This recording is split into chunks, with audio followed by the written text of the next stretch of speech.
Mais bon, par contre, voilà, je suis content d'accueillir une conférence de presse du Front de gauche David Hermé, à mes côtés, qui représente la gauche anticapitaliste et qui dira pourquoi il rejoint le Front de gauche et on a pas eu volontiers. On a déjà fait notre réunion et l'objectif de la conférence de presse de ce matin, c'est de rendre compte des décisions qu'on a prises dans la coordination du Front de gauche qui a eu lieu la semaine dernière. Et je serai assez bref dans mon introduction pour laisser la place à mes amis pour développer les grands points qu'ils souhaitent développer. Une seule chose, si vous voulez, c'est que pour nous, c'est une rentrée qui va finalement être combative, parce que vous avez remarqué, disons, la déclaration de François Hollande hier, et cette déclaration ne nous rassure pas.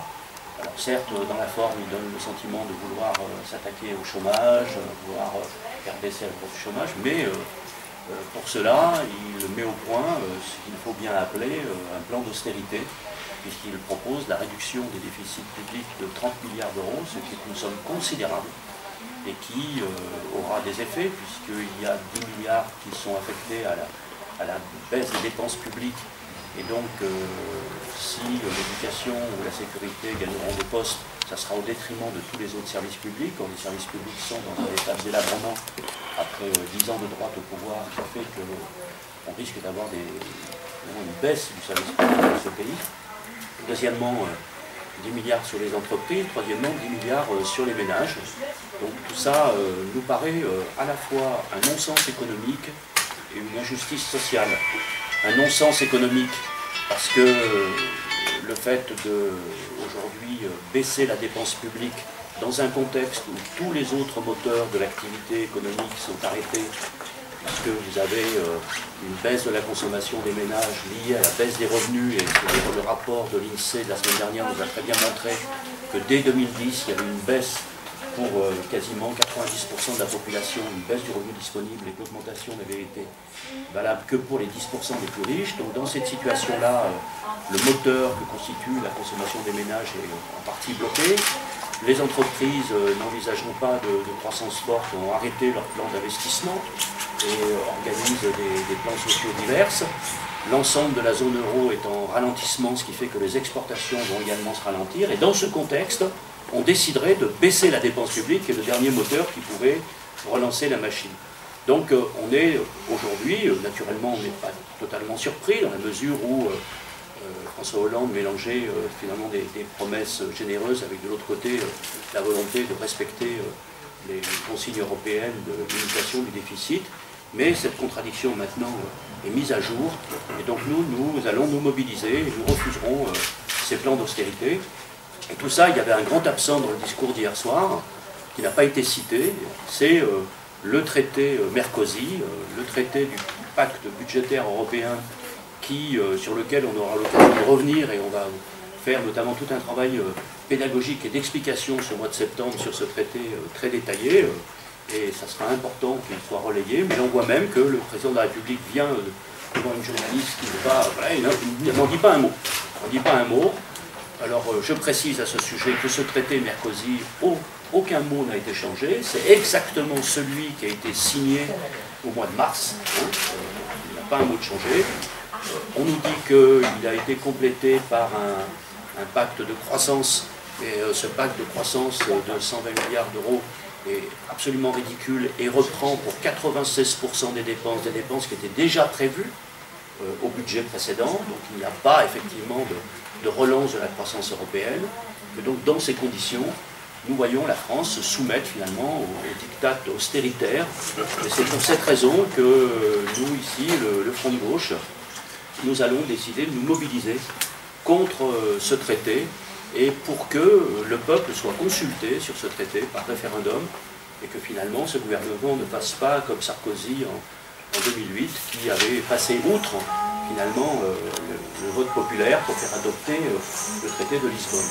Eh bien, nous allons nous battre pour ça, et d'ores et déjà, ce week-end, toute une série d'organisations, le Front de gauche, mais aussi toute une série d'autres organisations, comme le NPA, comme Solidaire, comme l'Audit Citoyen, comme toutes les associations, comme Attaque, etc., ont décidé d'appeler à une grande manifestation contre ce traité, qui aura lieu le dimanche 30 septembre, Et l'un des objets pour nous de cette conférence de presse, c'était de lancer pour nous tout le travail de fond que nous allons mener sur le département ce mois-ci, pour faire que nous soyons les plus nombreux possibles à Paris le 30 septembre, et en multipliant en même temps sur les, en multipliant en même temps sur le terrain les initiatives, les réunions publiques, les explications, parce que ça a besoin d'être démontré aux citoyens.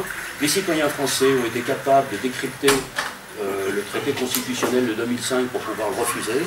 Ils seront capables de décrypter la grosse dizaine d'articles, parce qu'il n'y en a pas plus, la grosse dizaine d'articles du traité européen pour pouvoir finalement le refuser. Donc voilà, c'est en gros ce que je voulais dire pour introduire. Il y a peut-être d'autres éléments. En gros, c'est que je laisse la parole à David en premier, puis après Michel, c'est plus... Voilà, après David. Moi je représente donc la gauche anticapitaliste, après avoir représenté assez longtemps le NPA dans le département et dans la région. Bon, notre adhésion au Front de gauche se situe dans le prolongement de ce que nous avions fait ici au régional. D'ailleurs, ce n'est pas la première fois que je me retrouve à faire table commune avec René et Michel. Et c'est aussi le choix de la responsabilité dans une situation en Europe où la crise s'aggrave fortement, où cette crise se traduit par une montée des tensions politiques, notamment en Grèce, avec l'arrivée sur la scène publique d'une extrême droite qui est extrêmement violente. D'ailleurs, ce soir, nous organisons un débat sur la Grèce, et un des éléments importants et qui est peut-être anticipateur de ce qui peut arriver en Europe, c'est qu'on a une extrême droite qui s'appelle l'Aube dorée en Grèce, qui va bien au-delà des discours, puisque maintenant elle s'attaque physiquement aux immigrés, aux homosexuels, aux militants de gauche, aux syndicalistes.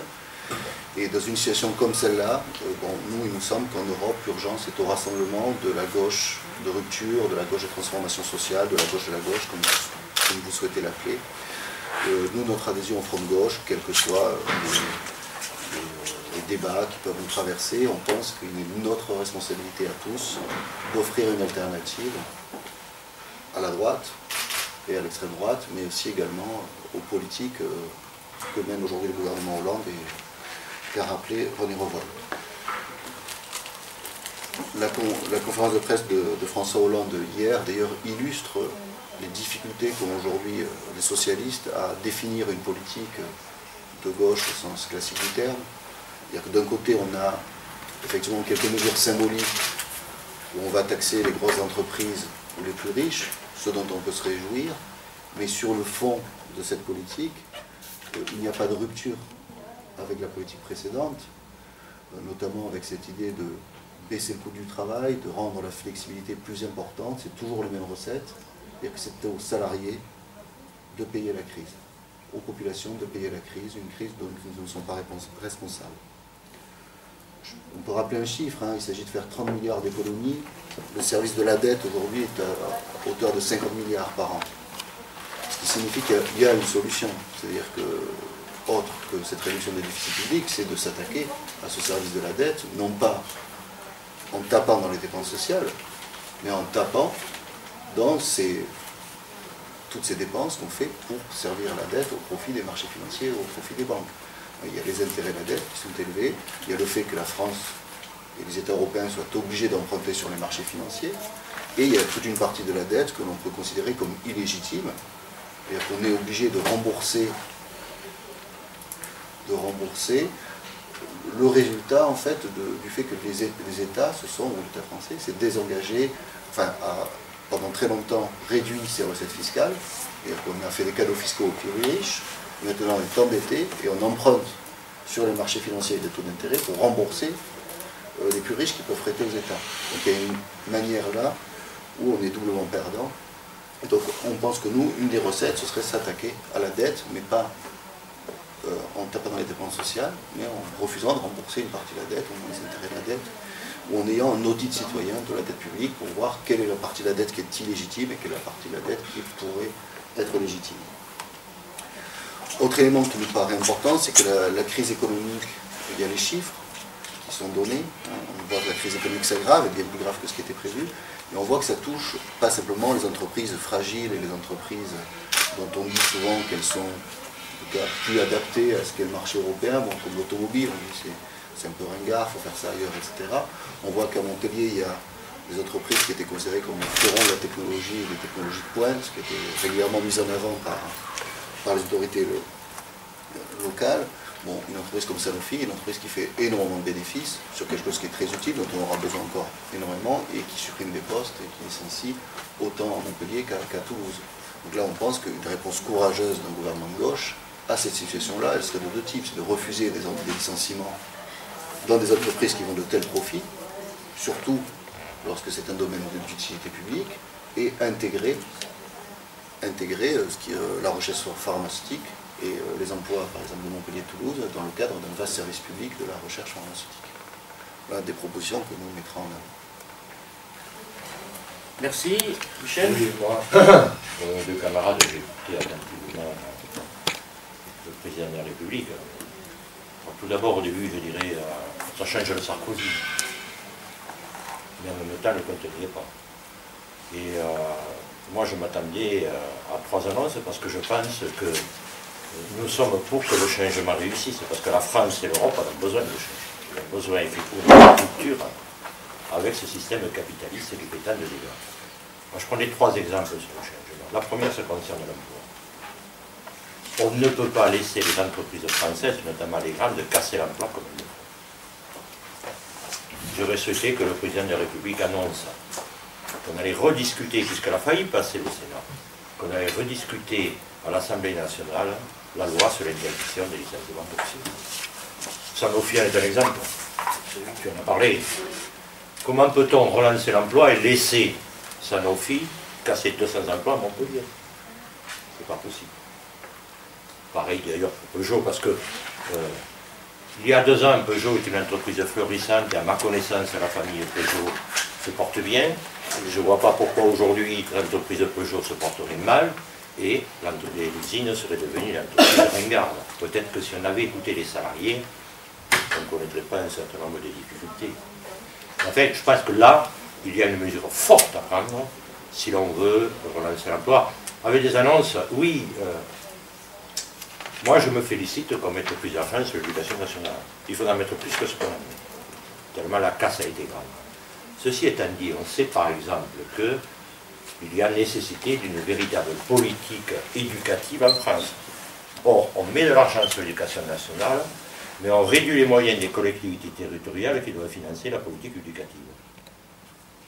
Au bout du compte, est-ce que la jeunesse en France, est-ce que les enfants auront plus, ou bien est-ce que ça va s'équilibrer, je ne sais pas. Là, il y a des choses différentes. Le deuxième point, c'est que je ne crois pas qu'on relancera l'économie du pays, qu'on relancera la croissance, si les gens continuent à s'appauvrir. Le rapport de l'INSEE vient de le montrer, les gens sont de plus en plus pauvres, et notamment dans ce département de l'Europe. Il faut donc des mesures à bon sens. L'augmentation du pouvoir d'achat pour les plus pauvres, les plus défavorisés. Mais vous savez, les plus pauvres, les plus défavorisés, ça s'étend, hein, parce qu'aujourd'hui, une famille avec 1800, 2000 euros par mois, avec le prix des loyers, etc., ça ne va pas loin. Alors, il y a eu quelques mesurettes de prix. Là. Moi, je ne les néglige pas. 1 euro, c'est 1 euro. Ceci étant dit, il y a des annonces qui font qu'on voit bien que dans tout un tas de domaines, eh bien, c'est la consommation populaire qui va être frappée. Et ce n'est pas juste. Et là, il n'y a pas d'annonce du chef de l'État s'attaquant au mur de l'argent. Parce que de l'argent, il y en a. Et donc, c'est quand même, disons, paradoxal qu'on ne s'attaque pas au mur de la finance beaucoup plus fortement que ce que le fait le gouvernement aujourd'hui. Or, on n'y arrivera pas. Alors, il y a eu l'exemple du patron voyou, hein, parce que c'est un patron voyou, il faut le dire. Quoi. Il ne s'agit pas d'y rappeler qu'il doit être patriote. Il faut lui prendre ce qu'il a volé à l'ensemble de ses salariés. C'est comme ça qu'il faut aussi faire des chaînes. Si on veut véritablement. Enfin, le troisième aspect que je relierai à l'Europe, il faut que les citoyens et les citoyennes français soient maîtres de leur avenir et de leur destinée. On ne peut pas se laisser diriger par des instances qui appliquent des plans de rigueur à longueur d'année, d'autant plus qu'on voit le résultat. Plus ça va, plus l'Europe s'enfonce dans la crise. Et donc il y a nécessité d'une relance d'une Europe sociale, d'une Europe démocratique. Et là, nous demandons que ces questions-là soient mises en débat et que le peuple français tranche. Et je crois que, vous m'excuserez, mais moi j'ai l'habitude de dire, c'est peut-être une des plus grandes erreurs qu'est en train de commettre le gouvernement. Une erreur par rapport au contenu de ce traité. Ce n'est pas le premier, et ça va s'aggraver. Mais une erreur par rapport à la nécessité que la gauche mobilise les citoyens et les citoyennes. Imaginez un grand débat. Imaginez qu'on sorte de solutions, de carcanes, d'enfermement qu'il y a dans une Europe capitaliste qui a été jusqu'à maintenant l'échec. Parce que c'est l'échec. Imaginez qu'on ressorte à des propositions nouvelles appuyées par le peuple français. Quel pouvoir aurait le président de la République lorsqu'il se présentera à Bruxelles? Quel pouvoir?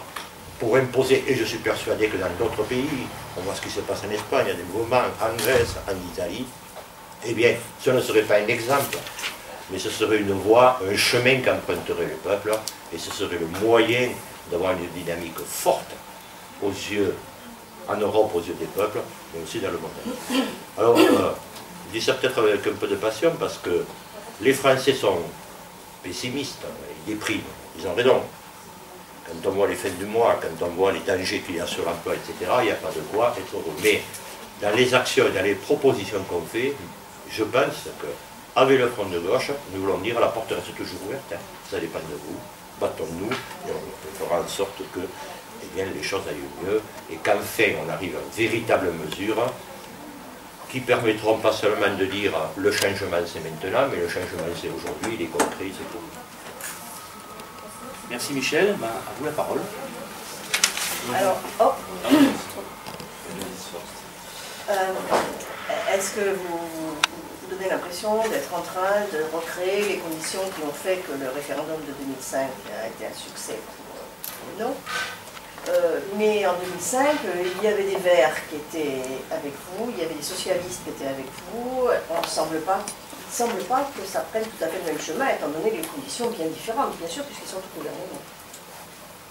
Il y a Marie-Noëlle Limnam qui a prononcé contre. C'est pas évident, hein. Il y a une vingtaine de députés, je crois, socialistes qui veulent voter contre.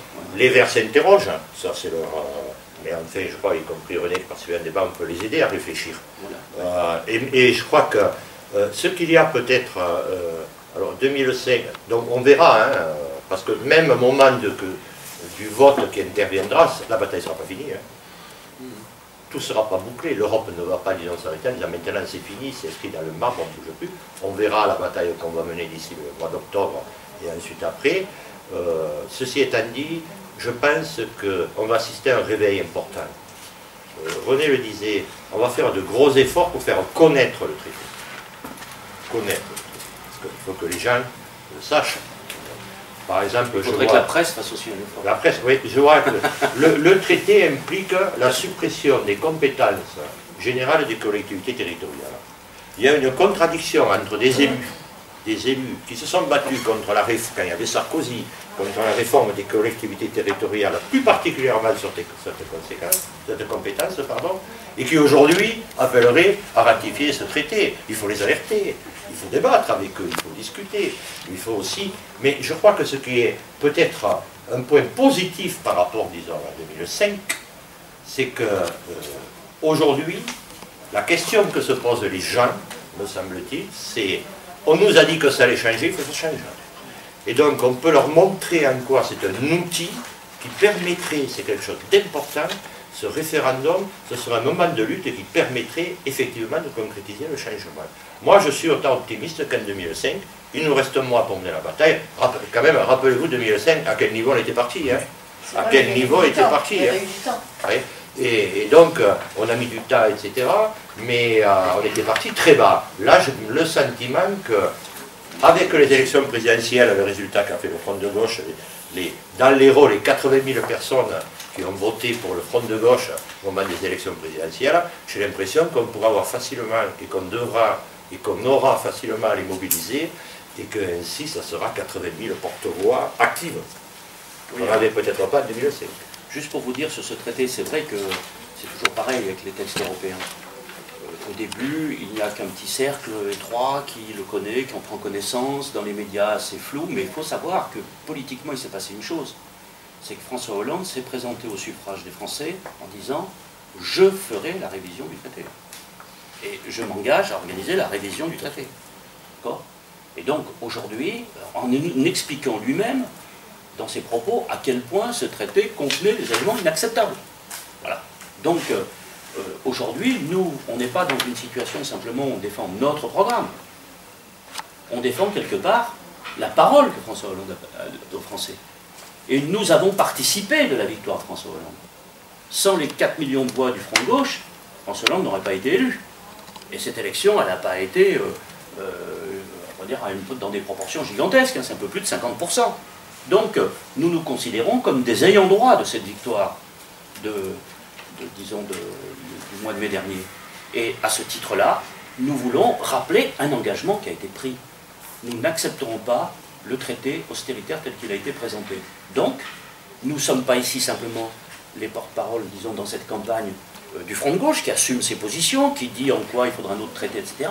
Nous sommes les porte-paroles, finalement, de beaucoup de Français qui ont le sentiment que les choses n'ont pas été faites comme on leur avait annoncé. Par ailleurs, il faut aussi voir les effets. Les Français ne vivent pas dans une forteresse. Dans cette région, je connais énormément de gens qui ont des liens très étroits avec l'Espagne. Des gens qui travaillent en Espagne, etc. Ils se rendent compte de la catastrophe. 50% des 18-25 ans en Espagne sont au chômage. 50% de ceux qui réclament, qui ne sont pas scolarisés. C'est énorme, c'est des proportions qu'on n'avait jamais connues depuis les années 30. D'accord ? Plus de 20% sont au chômage. Vous avez des salariés qui travaillent à Barcelone qui n'ont pas de paye depuis 6 mois et qui continuent à travailler parce que sinon, ils sont dans une situation alors qu'ils ne sont pas au chômage. Donc, on est dans une situation de crise extraordinaire. Et qu'est-ce qui s'est passé en Espagne ? Zapatero et Rajoy ensuite ont fait 4 plans d'austérité. Ces plans d'austérité ont fait que tout s'est écroulé. Tout s'est écroulé. Et on arrive aujourd'hui à l'organisation finalement de la quasi-faillite de certaines régions. Bon, on a l'exemple de la Grèce, on a l'exemple de l'Italie. On voit bien que cette politique d'austérité... Donc il y a une angoisse dans notre pays. On sent que l'Europe, à la différence de 2005, si vous voulez, où moi j'ai de bons amis qui, même depuis votre front de gauche, qui ont voté oui. J'en souviens très bien en 2005. Quand même, l'Europe, il faut aider une constitution, c'est pas si mal. Je me souviens de cette ambiance. La différence entre les oui, moi j'ai connu des gens jusqu'à le dernier jour qui ne savaient pas voter oui ou non, parce qu'il y avait un débat de fond. Là aujourd'hui, d'ailleurs pour faire référence à un journal qui nous plaît bien, l'Humanité, eh bien le sondage qui a été commandé et qui montre que 75% des Français sont pour un référendum sur cette question. Ça prouve bien qu'il y a un sentiment de ne pas se faire avoir, de connaître la vérité, de pouvoir se prononcer par eux-mêmes. Donc moi je suis assez confiant. Si nous menons cette campagne, d'abord une chose, c'est que le mois prochain, c'est pas un référendum, c'est un vote parlementaire. C'est un vote parlementaire. Et tout cela est dû au fait que le Conseil constitutionnel, qui en France est tout le contraire d'une Cour suprême, je vous signale, puisque c'est un aéropage politique nommé par des politiques, etc., a décidé qu'il n'y avait pas besoin disons, d'un congrès ou d'un référendum. L'argument qu'a avancé le Conseil constitutionnel est très intéressant.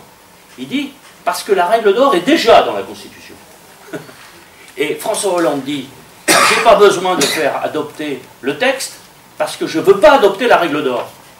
Donc l'argument du personne, pas grand monde a soulevé cette contradiction, l'argument du Conseil constitutionnel et l'argument de Hollande pour faire que ça soit voté en vote simple à l'Assemblée, comme une loi organique, et deux arguments contradictoires. Bon, je m'excuse, on est devant les Français, il faut être un petit peu sérieux. Y a-t-il ou non la règle d'or dans la Constitution? Non, il n'y a pas la règle dans la Constitution. Il y a un article qui dit que l'État doit veiller à l'équilibre des comptes publics, c'est tout. Et deuxièmement, dans la Constitution, il y a la Déclaration des droits de l'homme et du citoyen.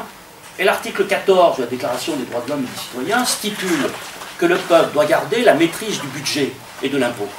Et que la souveraineté nationale s'exprime à travers le contrôle des dépenses publiques et de l'impôt, c'est l'article 14. Et qu'on ne doit pas enlever. Or, le traité qu'on nous propose aujourd'hui, dans 3 de ces articles, précise que le plan du budget sera arrêté par la Commission européenne et et s'il y a un recours, c'est la Cour de justice. C'est que des institutions qui n'ont pas été élues. Et que le Parlement est simplement consulté, le Parlement européen. Ce qui signifie que demain, il y a un phénomène automatique qui se mettra en place pour tous les pays européens qui auront adopté ce traité, qui fait que nous n'aurons plus le contrôle du budget de l'État. Or, c'est un des points centraux de la souveraineté. C'est pour ça que j'ai dit que c'était un peu fort de café quand j'ai entendu hier François Hollande dire ce que nous défendons en faisant la réduction des déficits, ce que nous voulons obtenir, c'est la souveraineté budgétaire. Mais justement, la souveraineté budgétaire, il l'abandonne en signant ce traité. Vous voyez, bon, c'est un point parmi d'autres, mais quand nous ferons dans les semaines qui viennent, c'est pas le lieu aujourd'hui, le détail de ce traité, point par point, on apportera la démonstration précise de son caractère inacceptable. Et puis, je vais aller plus loin. Il est déjà condamné, ce traité. Il est condamné par les faits. Je vais vous dire en quoi. Regardez, le traité de Maastricht stipule noir sur blanc que la Banque Centrale Européenne ne peut pas racheter la dette des États. Et qu'a fait Mario Draghi la semaine dernière? Il a dit qu'il envisageait de racheter la dette des États. Ça signifie qu'on est devant un bateau ivre qui, finalement, n'a pas de cap, n'a pas de perspective. Donc il y a un vrai enjeu européen. Et je ressens, d'ailleurs, par rapport à ce que vous disiez sur les socialistes et les Europe Écologie, je suis allé effectivement à un débat Europe Écologie l'autre jour. Bon, à la sortie, il y en a plein de responsables, enfin de Verts, de Carcassonne, de Narbonne, cette action du mouvement, en disant qu'ils étaient en train de constituer des comités pour le non, avec des gens du front gauche et avec des socialistes ou avec des citoyens, etc. Il y a un vrai mouvement. Et parmi les socialistes, il y a une véritable interrogation, voilà, et puis parmi le peuple de France. Et je le dis, heureusement que nous sommes là. Heureusement que nous sommes là pour qu'il y ait un non de gauche qui s'affirme. Parce qu'en Europe, il y a aussi, et en France en particulier, un non de droite, pour de toute autre raison. Au nom de la xénophobie, des socialistes, David tout à l'heure le rappelait, mais vous avez vu, dès hier, Marine Le Pen s'est calée sur ce point. Donc nous avons, comme en 2005, la responsabilité de faire qu'au nom de la justice sociale, au nom du progrès, etc., nous défendions une autre Europe. Il y a un véritable enjeu ce mois-ci sur cette question. Et je crois que cette mobilisation sur le traité va cristalliser le refus de l'austérité. Et ça, c'est tout à fait important de pouvoir le manifester dès cette rentrée. Uniquement sur cette question-là. Non, c'est... c'est total. Oui, en fait, il y a eu une scission pendant l'été du NPA. Donc il y a un courant du NPA à l'échelle nationale qui s'appelle la gauche anticapitaliste, qui a intégré le front de gauche, et qui était majoritaire dans le NPA de notre région. Il y a 8 organisations, c'est ça. Une composante issue du NPA qui s'appelle la gauche anticapitaliste. Par rapport, vous parlez beaucoup d'Hollande, mais il y a eu d'autres réunions dans l'Hérault, dans l'organisation locale, qui a dénoncé directement les députés socialistes en question sur les scandales de Maurice Wauquiez. Vraiment, ils les ont pris à partie, vous ne le faites pas. Vous en parlez pas par l'initiative, parce qu'il y a des élections législatives qui peuvent arriver. Est-ce que ça pouvez vraiment appuyer sur ça? C'est-à-dire, attention. C'est différentes formes. D'ailleurs, si vous avez lisé les ordres du jour, vous avez Béziers, zone d'organisation qui va rencontrer les députés. Je sais que pareil dans la 3e circonscription, pareil dans la 8e, etc. Ça se fait. Mais vous voyez, on parle beaucoup de la... Vous avez raison, mais pourquoi? Parce que hier, il y a une chose qui m'a assez déplu. J'aurais pensé que bon, c'est la 5e Constitution, et Hollande n'a pas dérogé à la 5e Constitution.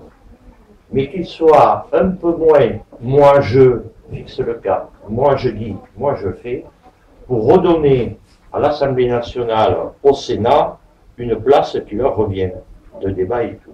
Attention.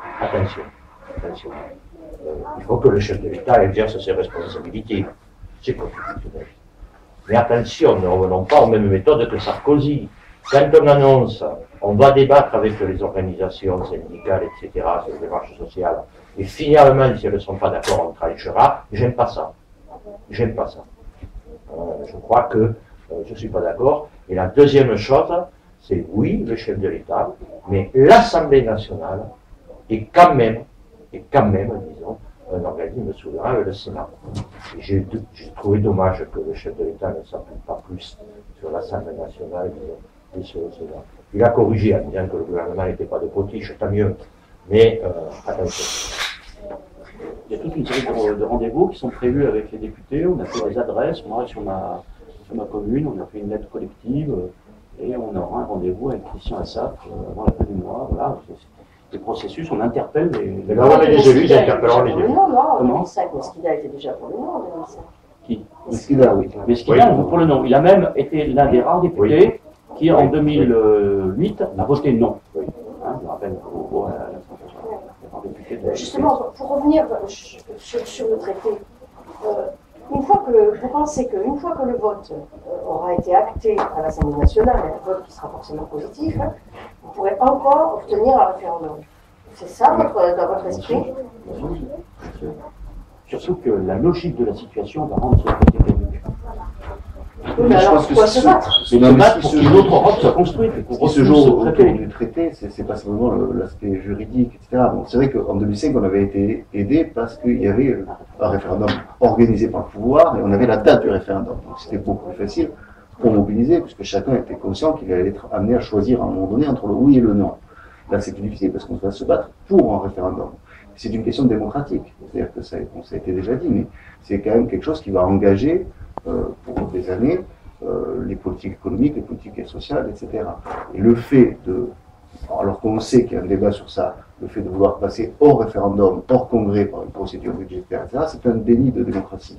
Et nous, on pense que déjà se battre pour un référendum, c'est aussi rappeler qu'ils n'ont pas la légitimité, ils n'ont pas été élus, on l'a rappelé, ils n'ont pas été élus pour appliquer ce traité-là. Donc en se battant pour un référendum, et si vous voulez vraiment revenir sur ce pourquoi vous avez été élu, ben, il faut d'abord demander l'avis au peuple. Donc le référendum fait partie de ça.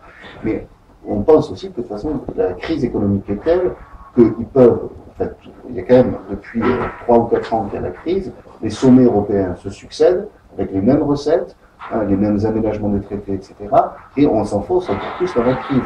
Donc pour nous, c'est pas simplement une bataille sur le traité, c'est aussi une bataille, René l'a un peu évoqué, et Michel aussi, sur les politiques d'austérité. C'est-à-dire quelle Europe on veut. C'est-à-dire est-ce qu'on veut une Europe du traité Sarkozy-Merkel et des politiques d'austérité, ou est-ce qu'on veut une autre Europe de la solidarité entre les peuples, où on s'attaque au marché financier, on s'attaque aux inégalités de richesse, on s'attaque aux inégalités entre les pays, etc. Et on essaie de recréer une Europe sur des bases solidaires et où la population puisse voir son avenir autrement que ce que le voit aujourd'hui. C'est la première fois depuis les années 30 où on est maintenant persuadé, c'est pas simplement dans l'hypothèse, dans l'inquiétude, que les générations suivantes vont vivre moins bien que les précédentes. Hein, il y a 20 ans qu'on dit ça risque d'arriver, mais là c'est devant nous. C'est-à-dire qu'aujourd'hui, dans toute une pays d'Europe du Sud, toute une série de pays d'Europe du Sud, les conditions de vie de la majorité de la population se dégradent. C'est pas qu'elles progressent pas, c'est qu'elles se dégradent, et se dégradent fortement. Bon, en Grèce, pour donner des images, mais au niveau de la santé, par exemple, sachez que si vous êtes malade du cancer en Grèce, ce n'est plus remboursé, vous n'allez plus soigner. Pour prendre un exemple relativement terrible. Donc, ça, c'est l'avenir aujourd'hui de l'Europe telle qu'il nous la prépare. Et donc, cette bataille sur le référendum, cette bataille contre les traités, on veut l'allier. Elle n'est pas en l'air, elle n'est pas juridique, hein, c'est pas des textes européens abscons que seuls des experts peuvent comprendre. C'est en lien avec des politiques sociales où on refuse d'interdire le licenciement dans les entreprises qui font prendre d'énormes profits, on accepte des licenciements dans les entreprises qui font ça uniquement pour augmenter leurs profits en délocalisant, on accepte de se faire dicter la loi par des gens très riches qui menacent de changer de pays pour échapper à l'impôt, etc. Et du coup on prend peur et on refuse de s'attaquer aux inégalités sociales. Nous on est pour proposer une autre Europe et exercer un rapport de force. Je trouve qu'on a chassé la droite, mais maintenant il faut chasser sa politique et c'est le sens de notre bataille. Ça doit être une question simple. Rappelez-vous quand même l'élection présidentielle.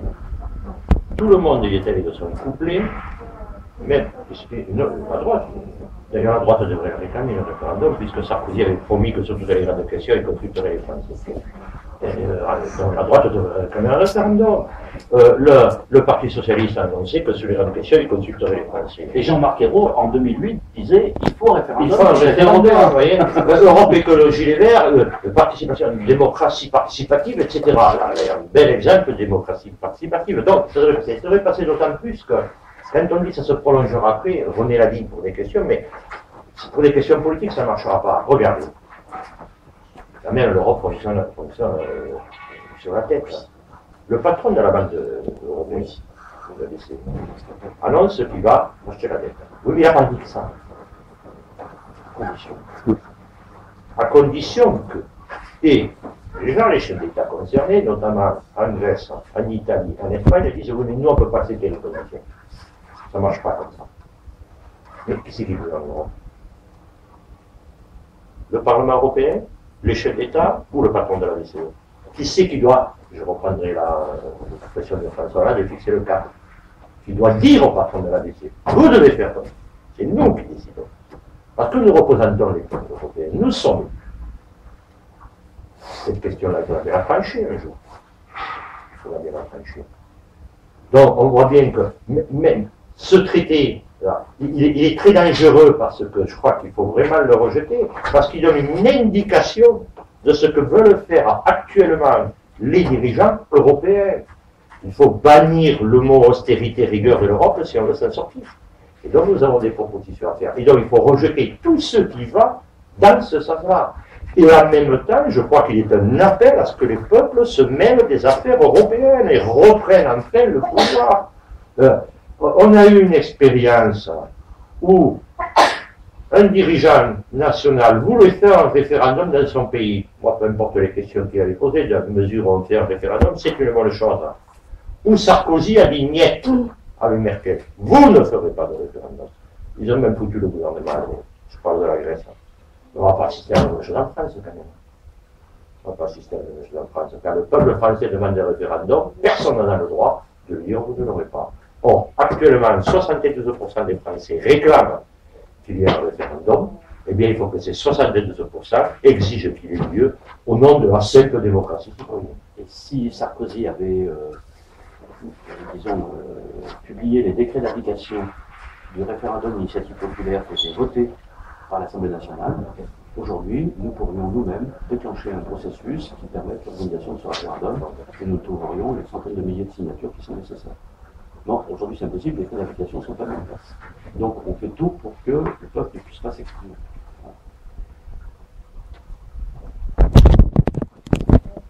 Bon, nous allons cette semaine, nous invitons tous ceux qui veulent mener campagne contre ce traité à participer à la réunion unitaire qui sera organisée à l'initiative du comité contre la dette et pour un audit citoyen, qui aura lieu jeudi, qui est une réunion d'organisation, qui est le cadre unitaire dans lequel nous coulons pour organiser la mobilisation commune avec tous, et qui décidera, certainement, la date sera fixée jeudi prochain, d'un rassemblement, réunion publique, avec des personnalités, toutes les composantes qui manifestent. Bon voilà, d'ici le 30, on va trouver la meilleure date, peut-être dans la dernière semaine, comme moment de mobilisation pour aller à Montpellier. Voilà. Donc on va préparer ça. C'est quand votre réunion jeudi là? C'est une réunion d'organisation. On ne donne pas l'heure parce que vous dites que Non, c'est interne. C'est une réunion publique. Hein. C'est pas une réunion publique. Mais nous ne voulons pas annoncer des choses qui n'ont pas été décidées collectivement. Donc on s'associe à toute la démarche unitaire. Il y a des collectif syndicats, plus large que le Front de Gauche. Voilà, beaucoup plus large que le Front de Gauche. syndicats. Donc voilà, donc il risque d'y avoir, donc c'est pas qu'il risque, il y aura certainement une initiative départementale à Montpellier publique, rassemblement. La date sera fixée jeudi prochain, on respecte les délais. Ça sera certainement dans la dernière semaine, juste avant la manifestation du 30. Deuxièmement, ce soir, il y a une réunion importante qui a lieu au local de la gauche anticapitaliste et qui portera sur la Grèce, et notamment avec un intervenant, une intervenante, voilà, grecque, qui va venir exposer son point de vue. Donc nous, tout le Front de Gauche, on soutient cette initiative et on appelle à participer à cette réunion. Il y aura par ailleurs, il y a d'ores et déjà dans le département des réunions qui sont programmées à 7, à Béziers, je n'ai pas les dates ici, mais voilà, on les communiquera, qui auront lieu dans le mois et qui permettront de couvrir tout le département, également à Bédarieux, à Clermont-Lérault, etc. Voilà. La fête de la République qui se tient traditionnellement à Grabel fin septembre aura lieu le 22 septembre. Elle portera aussi sur le thème de l'Europe, entre autres, et à cette occasion, nous faisons venir Éric Coquerel, qui est secrétaire national du Parti de gauche et qui est notamment affecté à tout le fonctionnement du Front de gauche. Voilà. Donc voilà les grandes échéances de ce mois qui se présentent. Et ce week-end, il y aura sûrement 500 000 personnes qui se partagent entre le traité à la fête de l'humanité. Et il y aura la fête de l'humanité. La fête de l'humanité à Paris, qui est aussi une échéance importante pour nous tous. Et vous avez dans les petits papiers que je vous ai donnés le mail pour pouvoir prendre un billet pour monter pour la manif le 30 à Paris. On montera à Paris le 30. En plus, en train, à cheval, à pied, en vélo. C'est un bateau à voile, comme dit la chanson. Voilà. Bon ben, je passe la loi.